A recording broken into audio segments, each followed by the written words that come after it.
ہم حکمتوں کے پیچھے نہیں پڑتے، ہم نبی کی اداؤں کو دیکھتے ہیں، نبی کے قول کو دیکھتے ہیں، نبی کی صورت کو دیکھتے ہیں، نبی کے عمل کو اپنے عمل میں ڈھالنے کی کوشش کرتے ہیں۔ یہ ہمارا طریقہ ہے۔ ایسے ہی نماز کی حالت میں آپ کے پیروں میں، آپ کے جوتوں میں گندگی لگی ہوئی تھی، آپ نے نکال کر کے پھینک دیا۔ جبریل امین نے آ کر کے بتایا، یا محمد ان فی نعلیک قدرا، اے محمد آپ کے جوتوں میں گندگی لگی ہوئی ہے۔ نماز کی حالت میں آپ نے نکال کر کے پھینک دیا۔ صحابہ میں جوتے پہن کر کے نماز پڑھ رہے تھے، ان سب نے نکال کر کے اپنے جوتے پھینک دیے۔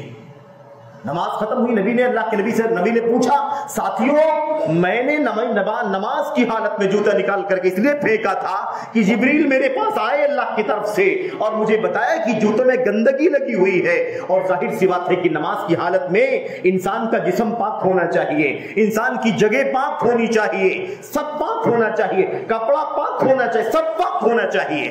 اس لیے میں نے نکال کر کے پھینک دیا، لیکن تم لوگوں نے جوتے کیوں نکال کر کے پھینک دیے؟ صحابہ نے کہا، اللہ کے نبی ہمیں کیا معلوم کہ آپ نے کیوں پہنا تھا اور کیوں نکال کر کے پھینکا، ہم نے دیکھا کہ آپ نے نکال دیا تو ہم نے نکال کر کے پھینک دیا۔ ہم حکمتوں کے پیچھے نہیں پڑتے، ہم تو نبی کی اداؤں کو دیکھتے ہیں، نبی کے فرمان کو دیکھتے ہیں۔ تو میرے بھائیو، یہ معاملہ تو ختم ہو گیا، اب ہم کہاں نبی کو دیکھیں گے؟ اب تو ہم نبی کی سنتوں کو دیکھیں گے، نبی کے فرمان کو دیکھیں گے، نبی کے قول کو دیکھیں گے، نبی کے فعل کو دیکھیں گے۔ یہ ہماری اور آپ کی ذمہ داری ہے۔ ردو، لوٹاؤ اللہ کے نبی کے، اللہ کی طرف، اللہ کی کتاب کی طرف لوٹاؤ اپنے مسئلے کو، اللہ کے نبی محمد رسول اللہ صلی اللہ علیہ وسلم کی سنتوں کی طرف۔ میرے بھائیو، ہم اور آپ جانتے ہیں نا، حضرت جابر بن عبداللہ رضی اللہ تعالیٰ عنہ، جابر بن عبداللہ رضی اللہ تعالیٰ عنہ بیان کرتے ہیں، مشہور انصاری صحابی ہیں، بیان کرتے ہیں، اللہ کے نبی صلی اللہ علیہ وسلم نے مجھ سے کہا کھانے کے لیے، گفتگو کی، کھانے کے لیے کچھ چاہیے۔ آپ نے کہا ازواج مطہرات کے پاس جاؤ، وہاں جا کر کے پتہ لگایا گیا تو کھانے کے لیے کچھ نہیں تھا، بس کچھ ٹکڑی روٹیوں کے کچھ ٹکڑے تھے، سوکھی روٹیوں کے کچھ ٹکڑے تھے۔ بتایا گیا، اللہ کے نبی نے فرمایا روٹیوں کے ٹکڑے لے آؤ، روٹیوں کے ٹکڑے لے آؤ۔ اب سوال ہے کہ اس ٹکڑے کو کس سے کھایا جائے گا؟ حضرت جابر بن عبداللہ رضی اللہ تعالیٰ عنہ سے پوچھا، یہ بتاؤ تمہارے گھر میں کچھ کھانے کے لیے سالن وغیرہ ہے جس کے ساتھ اس روٹی کو کھایا جا سکے؟ انہوں نے کہا اللہ کے نبی نہیں ہے، کھانے کے لیے سالن جیسی کوئی چیز نہیں ہے۔ کہا دیکھو کچھ، فرمایا کچھ نہیں ہے سوائے سرکے کے۔ سرکہ میرے بھائیو، وینیگر جس کو ہم کہتے ہیں، سرکہ کئی طرح سے بنایا جاتا ہے، سرکے کے سوا کچھ نہیں ہے۔ اللہ کے نبی نے فرمایا اچھا سرکہ ہے تمہارے گھر میں، لے آؤ سرکہ لے کر کے آئے۔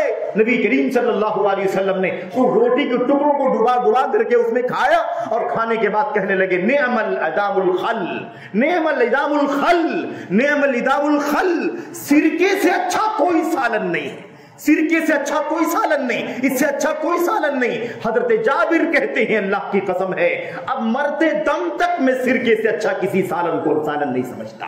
سب سے اچھا سالن اگر کوئی ہے تو سرکہ ہے، کیونکہ نبی نے کہا ہے کہ سرکے سے اچھا کوئی سالن نہیں ہے۔ اور فما سلتو، کہتے میں ہمیشہ سرکے سے محبت کرتا رہا یہاں تک کہ میری موت آ جائے گی، میں محبت ہی کرتا رہوں گا۔ تو صحابہ کرام کی زندگی کا عجیب و غریب حال ہے میرے بھائیوں۔ تو اب ہماری اور آپ کی ذمہ داری کیا بنتی ہے؟ وہی ذمہ داری ہے، وہی ذمہ داری ہے، اور یہی وجہ ہے میرے بھائیوں جس کی بنیاد پر حضرات صحابہ کرام کو آنے والی نسلوں کے لیے آئیڈیل بنا دیا گیا، آنے والی نسلوں کے لیے، یہودیوں کے لیے، عیسائیوں کے لیے، وہ جو اللہ کے نبی کے زمانے کے بعد تھی۔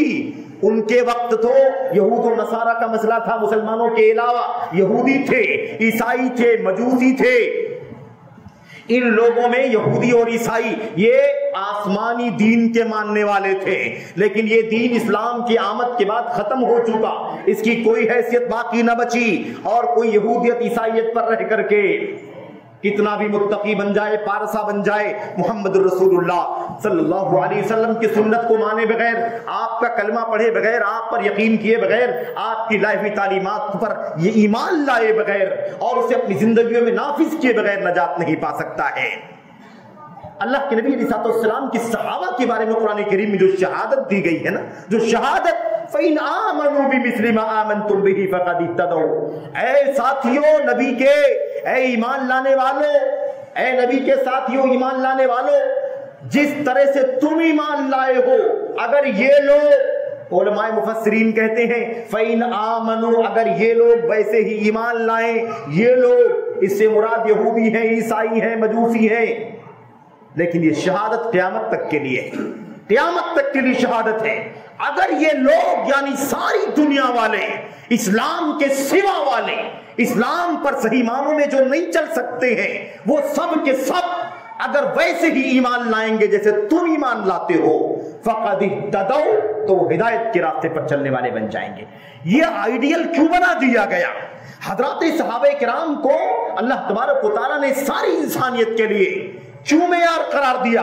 ان کے ایمان کو معیار بنا دیا گیا، ان کے ایمان کو کسوٹی بنا دیا گیا، اور ان کے اسوے کو ساری انسانیت کے لیے اقتدا کے قابل اسوہ بنا دیا گیا۔ اور قرآن کریم کے ساتھ ساتھ نبی محترم صلی اللہ علیہ وسلم نے، آپ نے بھی بات فرمائی، میری سنت کو لازم پکڑنا، میرے خلفائے راشدین کی سنت کو لازم پکڑنا۔ اور دوسری روایت میں اللہ کے نبی علیہ الصلوۃ والسلام نے فرمایا، میرے بھائیوں، ہم اور آپ جانتے ہیں ساری احادیث کو جس میں بات بیان کی گئی ہے، سب سے بہتر زمانہ میرا ہے، اس کے بعد میرے بعد صحابہ بعد والا زمانہ، اس کے بعد ان کے بعد والا زمانہ، ثم الذین علی الاثر، ثم الذین علی الاثر، ثم الذین علی الاثر، سب سے بہتر زمانہ میرا زمانہ ہے، اس کے بعد جو ان کے بعد آئیں گے، اس کے بعد جو ان کے بعد آئیں گے، اس کے بعد جو ان کے بعد۔ اللہ کے نبی صلی اللہ علیہ وسلم نے یہ باتیں سمجھا دی، بتلا دی، آئیڈیل بنا دیا صحابہ کرام کو۔ اسی لیے بنایا کیونکہ جو اتباع، جو اقتداء، جو اطاعت کا جذبہ ان صحابہ کی زندگیوں میں ہمیں اور آپ کو پڑھنے دیکھنے کو ملتا ہے، رہتی دنیا تک کسی قوم کے اندر وہ مثال نہیں مل سکتی ہے میرے بھائی۔ اسی لیے آئیڈیل بنایا گیا، انہیں آئیڈیل اسی لیے بنایا گیا، اور پہلے نمبر پر آئیڈیل بنایا گیا، بقیہ سب ان کے تابع ہیں۔ آج ہمارے لیے صحابہ بھی سلف ہیں، تابعین بھی سلف ہیں، تبع تابعین بھی سلف ہیں، ان کے بعد والے بھی سلف ہیں،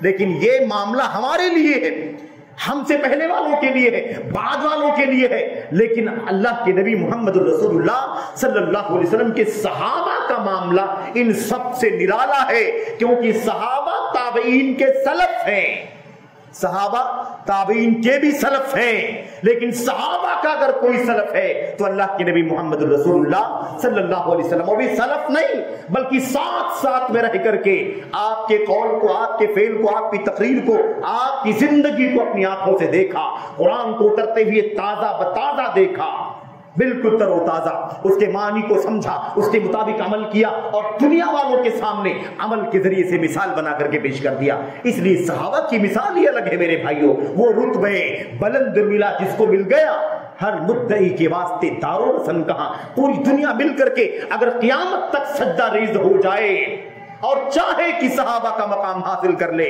کچھ بھی مقام حاصل کر سکتی ہے تقویٰ طہارت کا، لیکن صحابیت کا شرف حاصل نہیں کر سکتی ہے میرے بھائیوں۔ لیکن ایک بات خاص طور پر یاد رکھیں، وہ یہ ہے کہ ہماری ذمہ داری یہ بھی ہے کہ ہم یہ پہلے تحقیق کر لیں، تثبت کر لیں، اچھی طرح سے چیک کر لیں کہ واقعی یہ سنت محمد رسول اللہ صلی اللہ علیہ وسلم کی ہے، کیونکہ جہاں صحابہ کا آئیڈیل ہم کو ملتا ہے سنت کے جذبے کے سلسلے میں، وہی یہ آئیڈیل بھی ہم کو ملتا ہے کہ وہ نبی کی حدیثوں میں تحقیق کرنے کے معاملے میں کوئی کسر باقی نہیں چھوڑتے تھے۔ کتنے واقعات موجود ہیں، کتنے واقعات موجود ہیں، اس کا یہ موقع نہیں خطبہ جمعہ اتنا لمبا نہیں ہو سکتا میرے بھائیوں، لیکن واقعات اشارہ میں آپ کو خالی کروں۔ کسی صحابی نے آ کر کے دروازے پر دستک دی عمر بن خطاب رضی اللہ تعالیٰ عنہ کے سامنے، دروازہ کھٹکھٹایا، آواز نہیں آئی، اندر سے جواب نہیں ملا، تھوڑا رک کر کے پھر دروازے کو کھٹکھٹایا، کوئی جواب نہیں ملا، پھر تیسری مرتبہ دروازہ کھٹکھٹایا، کوئی جواب نہیں ملا، السلام علیکم ورحمۃ اللہ، کوئی جواب نہیں، السلام علیکم ورحمۃ اللہ، کوئی جواب نہیں، تیسری مرتبہ کوئی جواب نہیں، واپس پلٹ گئے میرے بھائیوں۔ اندر سے دروازہ جب بعد میں آئے، اندر سے دروازہ جب آ کر کے کھولا اور دیکھا کہ کون دروازہ کھٹکھٹا رہا تھا، تو پتا چلا کہ ایک شخص دروازہ کھٹکھٹا کر کے ابھی نکل کر کے تھوڑی دور جا چکا ہے۔ اس کو بلوایا، آؤ کیا مسئلہ ہے؟ کہا آیا، دروازہ کھٹکھٹایا ہم نے اور 3 مرتبہ، لیکن آپ نے کوئی جواب نہ دیا تو ہم واپس جا رہے تھے، کیونکہ نبی کریم صلی اللہ علیہ وسلم کا حکم ہے، آپ کی سنت ہے۔ میرے بھائیوں، یہ مسئلہ کوئی ایمان کا نہیں ہے، کوئی عقیدے کا مسئلہ نہیں ہے، کوئی عبادت کا مسئلہ نہیں ہے، معاملہ کس کا ہے؟ معاملہ انسانی تعلقات کا ہے، ملاقات کا ہے، آداب کا ہے، اجازت کا مسئلہ ہے۔ لیکن دیکھو سنت کے معاملے میں تحقیق کتنی ہونی چاہیے. آج کسی بھی حوالے پر لوگ چلنا شروع کر دیں, کوئی بھی بات سنت کے نام پر آ جائے, اللہ کے نبی کے نام پر آ جائے, تحقیق کیے بغیر, تثبت کیے بغیر, اس کی چھان بین کیے بغیر ہم چلنا شروع کر دیتے ہیں. یہ بڑا خطرناک مسئلہ ہے. ہماری ذمہ داری یہ بھی ہے میرے بھائیوں, اگر ہم سلف کے راستے پر چلتے ہیں, صحابہ کرام کو آئیڈیل مان رہے ہیں, تو یہ بھی ذمہ داری ہے کہ صحابہ چھان بین کرتے تھے احادیث کے اندر, تاکہ کہیں کوئی بات اللہ کے نبی کی طرف ایسی منسوب نہ ہو جائے جو آپ نے نہ کہی ہو. میرے بھائیوں, اس میں دو خطرہ ہے. ایک خطرہ تو یہ ہے کہ ہم غیر سنت پر عمل کرنے والے بن جائیں گے, سنت نہیں ہوگی لیکن ہم سنت سمجھ کر کے عمل کریں گے. دوسرا اس سے بڑا خطرہ یہ ہے کہ ایک ایسی چیز کی نسبت نبی کریم صلی اللہ علیہ وسلم کی طرف ہو جائے گی جو آپ صلی اللہ علیہ وسلم نے نہ کہی ہے نہ آپ نے کیا ہے, اور یہ بہت بڑا الزام ہوگا نبی کریم صلی اللہ علیہ وسلم کے اوپر. کیا ہوا؟ بلوایا, آؤ, 3 بار دروازہ کھٹکھٹا کر کے واپس کیوں جانے لگے؟ کہا یہی حکم ہے نبی کریم صلی اللہ علیہ وسلم. آپ نے ہی کہا ہے 3 بار دروازہ کھٹکھٹاؤ, اگر جواب آ جائے تو ٹھیک ہے, نہ جواب ملے تو واپس چلے جاؤ. کہا اتنی بڑی بات کہتے ہو, دلیل کیا ہے؟ کہا ہم نے سنا ہے نبی کریم صلی اللہ علیہ وسلم سے. کہا ایسے نہیں مان سکتے, ایسے نہیں مان سکتے, ہمیں مزید شہادت کی ضرورت ہے. اس کا مطلب یہ نہیں کہ ان کو جھوٹا سمجھتے تھے, لیکن تأکد کرنے کے لیے, تحقیق کرنے کے لیے, اس بات کو پختہ کرنے کے لیے کہا ہمیں مزید شہادت چاہیے, چلو بتاؤ کہ تمہارے ساتھ اور کون تھا. اس لیے یہ بات نبی کریم صلی اللہ علیہ وسلم سے سنی ہے. لے کر کے گئے ساتھ میں اور ایک مجلس میں پہنچے, وہاں جا کر کے کہا بھائیوں میں نے یہ حدیث نبی کریم صلی اللہ علیہ وسلم سے سنی ہے, آپ نے فرمایا تھا 3 بار اجازت مانگو, اگر اجازت مل جائے تو ٹھیک ہے داخل ہو جاؤ, اجازت نہ ملے تو واپس چلے جاؤ. میں اسی پر عمل کر رہا ہوں. کوئی گواہی دے سکتا ہے کیا؟ ایک صحابی کھڑے ہوئے حضرت محمد ابن مسلمہ رضی اللہ تعالیٰ عنہ, اور انہوں نے کہا ہاں میں گواہی دیتا ہوں کہ اللہ کے نبی صلی اللہ علیہ وسلم نے یہ بات بیان کی ہے کہ اجازت 3 بار لی جائے, مل جائے تو داخل ہو جایا جائے, اجازت نہ ملے تو واپس چلا جایا جائے. دیکھا آپ نے تحقیق. میرے بھائیوں یہ تو آداب سے متعلق چیزیں ہیں, اجازت لینے سے متعلق ہے. آج کتنے ایسے مسائل ہمارے بیچ میں ایمان کے موجود ہیں, عقائد کے موجود ہیں, احکام کے موجود ہیں, حلال و حرام کے موجود ہیں, ہم تحقیق نہیں کرتے. اور میڈیا کے دور میں اتنا بڑا طوفان پھیلا ہوا ہے, صبح شام لوگ یہاں سے وہاں بنا کر کے میرے بھائیوں اور جھوٹے سچے حوالے دے کر کے لوگوں میں عام کرتے ہیں, اور ہمارا بھائی نہیں سمجھتا اس کی حقیقت کیا ہے, اس پر عمل کرنا شروع کر دیتا ہے. اس میں دیکھتا ہے بڑا اجر و ثواب ہے, بڑی نیکی ہے, جنت ہے, جہنم سے آزادی ہے, عمل کرنا شروع کر دیتا ہے. نہیں جائز ہے. ہمیں ضروری ہے کہ ہم تحقیق کر لیں, اپنے علماء سے پوچھ لیں, پتہ لگا لیں, یا خود اگر ہم تحقیق کر سکتے ہو, جان سکتے ہو اس کے سورس سے تو ہم جان لیں, لیکن تحقیق کرنا ضروری ہے. میرے بھائیوں آپ کو یہ بات بہت اہم سمجھنی, اہمیت کے ساتھ میرے بھائیوں جاننا ہے. امت کے اندر گمراہی کے جو بہت سارے دروازے ہیں, بہت سارے دروازے ہیں گمراہی کے, اس میں سے ایک بہت بڑا دروازہ, بہت بڑی کھائی ضعیف اور جھوٹی موضوع روایات کا چلن ہے. ضعیف روایات کی بنیاد پر, موضوع روایات کی بنیاد پر, بے سر پیر کی حدیثوں کی بنیاد پر اس امت میں بہت ساری گمراہیاں داخل ہو گئی ہیں.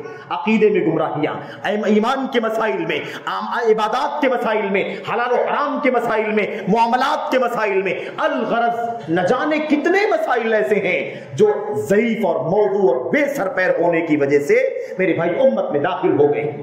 تو یہ بہت خطرناک مسئلہ ہے. اللہ کے نبی محمد رسول اللہ صلی اللہ علیہ وسلم کو اس بات کو یاد رکھیں, ان 2 حدیثوں کو یاد رکھیں. آپ نے فرمایا تھا من قال علی یا من یقول علی ما لم اقل فلیتبوأ مقعدہ من النار, جو آدمی میرے حوالے سے کوئی ایسی بات بولے جو میں نے نہیں کہا. ایک تو وہ حدیث ہم جانتے ہیں نا, جو مجھ پر کوئی جھوٹی بات گھڑ لے, بنا لے, جان بوجھ کر جو میں نے نہیں کہی, وہ اپنا ٹھکانہ جہنم بنا لے. یہ بات الگ ہے, کیونکہ جان بوجھ کر جھوٹ گھڑ رہا ہے, جھوٹی حدیث بنا کے اپنی طرف سے بنایا, اللہ کے نبی نے فرمایا, اپنی طرف سے بنایا, اللہ کے نبی نے فرمایا, یہ ہے جھوٹ. اس کی بات نہیں کر رہے, یہ تو الگ مسئلہ ہے ہی اپنی جگہ پر, لیکن بات کیا ہو رہی ہے؟ اللہ کے نبی نے کیا فرمایا؟ من یقل علی ما لم اقل, جو مجھ پر کوئی ایسی بات بولے، میرے حوالے سے کوئی ایسی بات بولے جو میں نے نہیں کہا ہے، فَلْيَتَبَوَّأْ مَقْعَدَهُ مِنَ النَّارِ، اسے چاہیے کہ اپنا ٹھکانہ جہنم بنا لے۔ جان بوجھ کر کی کوئی شرط نہیں ہے، جان بوجھ کر آمدن قصدن کی کوئی قید نہیں ہے۔ جو مجھ پر کوئی ایسی بات بولے جو میں نے نہیں بولی، میں نے نہیں کہا ہے، وہ اپنا ٹھکانہ۔ اس کا مطلب کیا ہے؟ ہمیں تحقیق کر لینا ضروری ہے، ہمیں چھان بین کر لینا ضروری ہے، اس کے بعد ہی ہم کوئی بات بیان کریں۔ اور اللہ کے نبی نے وہ بات بھی بیان فرمائی تھی، آپ نے فرمایا تھا فَعَلَيْكُمْ بِمَا عَرَفْتُم مِّن سُنَّتِي۔ جب مستقبل میں بڑے اختلافات ہوں گے، بڑی فرقہ واریت ہو جائے گی، جو لوگ میرے پاس زندہ رہیں گے بہت زیادہ اختلاف دیکھیں گے، اس وقت تمہیں کیا کرنا ہے؟ اس وقت تمہیں کیا کرنا ہے؟ اللہ کے نبی نے ایک حدیث میں فرمایا، اور یہ مسند احمد بن حنبل کی روایت ہے اور یہ ابن حبان وغیرہ کی صحیح روایت، اللہ کے نبی نے اس میں یہ بات فرمائی تھی فَعَلَيْكُمْ بِمَا عَرَفْتُم مِّن سُنَّتِي، تم اس کو لازم پکڑنا جس کے بارے میں تمہیں معلوم ہو کہ میری سنت۔ یاد رکھو اچھی طرح سے اس بات کو، اس کو لازم پکڑنا جس کے بارے میں تمہیں معلوم ہو کہ میری سنت، معرفت کے ساتھ، علم کے ساتھ کہ یہ میری سنت ہے، اسے لازم پکڑنا۔ ورنہ میری سنت نہیں ہے، تم نے سنت سمجھ لیا ہے، لازم پکڑ لیا ہے، تو پھر اختلاف، فرقہ واریت، گمراہی، ضلالت، ہلاکت سب کے راستے کھل جائیں گے۔ اس لیے بہت ضروری ہے میرے بھائیوں، میرے بزرگوں، یہ چند باتیں تھیں، بہت ساری باتیں ہیں، اور موضوع سنت کا ہو اگر تو بہت سلسلہ لمبا ہو جاتا ہے۔ یہ چند باتیں اپنے آپ کو نصیحت کرنے کے لیے، اپنے بھائیوں تک پہنچانے کے لیے میں نے عرض کی ہیں۔ اللہ سے دعا ہے کہ اللہ تبارک و تعالیٰ ان باتوں پر مجھے سب سے پہلے عمل کرنے کی توفیق عطا فرمائے، اور اپنے بھائیوں کو بھی میں درخواست کرنا چاہتا ہوں کہ ہم سب کو اللہ تبارک و تعالیٰ اپنے نبی کی سنت کی، صحیح سنت کی جستجو کرنے کی توفیق عطا فرمائے، چھان بین کے ساتھ، ضعیف، موضوع، بے سر پیر ایسے نہیں۔ میرے بھائیوں، نہ جانے کتنی دعائیں آج تک، ابھی جلدی تک ہمارے یہاں ضعیف سندوں پر، ضعیف حدیثوں پر چل رہی، اب تحقیقات ہو رہی، دھیرے دھیرے تحقیق ہو جائے فوراً چھوڑ دو، معمولی مت سمجھو، اور یہ کہہ کر کے مت آگے بڑھو۔ بہت زمانے سے عمل ہو رہا ہے، امت کا بہت بڑا طبقہ اس کو فالو کر رہا ہے، اس سے کچھ فائدہ نہیں ہے، کوئی فائدہ نہیں میرے بھائیوں۔ ہم پابند ہیں محمد الرسول اللہ صلی اللہ علیہ وسلم کے قول، فعل کے، عمل، تقریر کے، آپ کی فقہ کے، آپ کے فتاوی کے، آپ کے قضیوں کے۔ ہمیں چاہیے کہ ہم پہلے صحیح معنوں میں یقین کے ساتھ جانے کی سنت ہے نبی کریم صلی اللہ علیہ وسلم کی، پھر عمل کریں۔ ایک ایک ضعیف سے نکلو، ایک ایک موضوع سے نکلو، ایک ایک بے سر پیر کی باتوں سے نکلو۔ آج بھی تفسیروں کے اندر، آج بھی سیرت کے اندر نہ جانے کتنی ایسی روایتیں ہیں جو اسرائیلیات کے قبیل سے ہے، یہودیوں کی گھڑی ہوئی، عیسائیوں کی بنائی ہوئی، اور ہماری سیرت کے اندر موجود ہے، ہماری تفسیروں کے اندر موجود ہے۔ بہت بڑی کھائی ہے یہ۔ جب تک تحقیق نہ ہو جائے کسی بات کو نبی کے حوالے سے بیان نہ کرو، نہ اس پر عمل کرو، نہ اسے شیئر کرو، نہ اسے پھیلاؤ، بلکہ اللہ کے نبی کی سنتوں کو جستجو کرو۔ جلدی کرنا اچھا نہیں ہے، تحقیق کر لیں، دیر ہو جائے کوئی حرج کی بات نہیں، لیکن جلدی نہ تو عمل کرے اور جلدی نہ تو اس کو پھیلائے اور شیئر کرے۔ اللہ تبارک و تعالی ہمیں اور آپ کو سنت کی جستجو کی توفیق عطا فرمائے، اور سنت کے تئیں اپنی ذمہ داریوں کو سمجھنے کی توفیق عطا فرمائے۔ آمین رب العالمین، صلی اللہ وسلم وبارک علی نبینا محمد وعلی آلہ وصحبہ اجمعین۔ السلام علیکم ورحمۃ اللہ وبرکاتہ۔ الحمد للہ نحمده ونستعینه ونستغفره، اللهم صل علی محمد وعلی آل محمد كما صلیت علی ابراہیم وعلی آل ابراہیم انک حمید مجید، اللهم بارک علی محمد وعلی آل محمد كما بارکت علی ابراہیم وعلی آل ابراہیم فی العالمین انک حمید مجید۔ سبحان ربک رب العزة عما یصفون، والسلام علی المرسلین، والحمد للہ رب العالمین۔